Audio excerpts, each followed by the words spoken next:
السلام علیکم health and fitness کے پیارے دوستوں، آپ سب کو آپ کے اپنے چینل ہیلتھ اینڈ فٹنس میں ایک دفعہ پھر سے خوش آمدید۔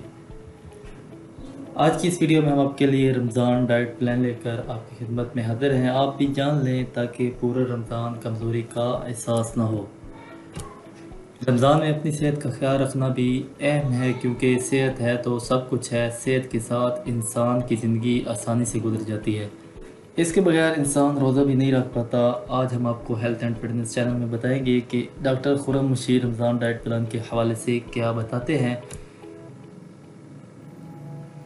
ڈاکٹر خرم رمضان نے کچھ ڈائٹ پلان کے لیے چیزیں بتائی جو سحری میں کھانے کے لیے ہیں۔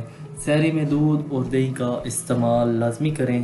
سابودانے کی کھیر کا استعمال سحری میں کریں تاکہ بیماریوں سے بچ سکیں۔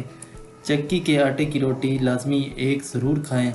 2 کھجوریں یا پھر کسی بھی پھل کا استعمال ضرور کریں۔ مکھن یا ملائی روٹی پر لگا کر، براؤن بریڈ پر لگا کر ضرور کھائیں۔ پراٹھا کھائیں، مگر اس کے ساتھ انجیر کی چائے کا استعمال بھی ضرور کریں۔ افطاری میں جو ڈائٹ پلان استعمال کرنا چاہیے وہ یہ ہے کہ افطاری میں کھجوریں کھائیں، پانی کی طرف زیادہ دھیان نہ دیں۔ فروٹ چاٹ اور چنا چاٹ ضرور کھائیں۔ سموسے، پکوڑے اور رول کھائیں، مگر اعتدال کے ساتھ، یعنی 2-3 کھا لیں، اس سے زیادہ نہ کھائیں۔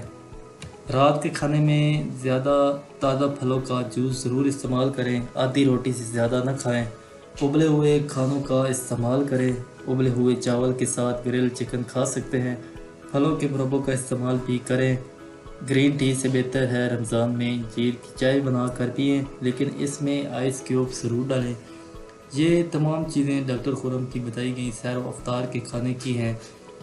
رمضان ڈائٹ پلان ہے۔ اب آپ بھی اپنی ڈائٹ ہمیں ضرور بتائیں، ہمیں کمنٹس میں ضرور بتائیں کہ کون سی ڈائٹ آپ کو زیادہ فائدہ دے رہی ہے اور کون سی ڈائٹ زیادہ مفید ہوتی ہے روزے کی حالت میں۔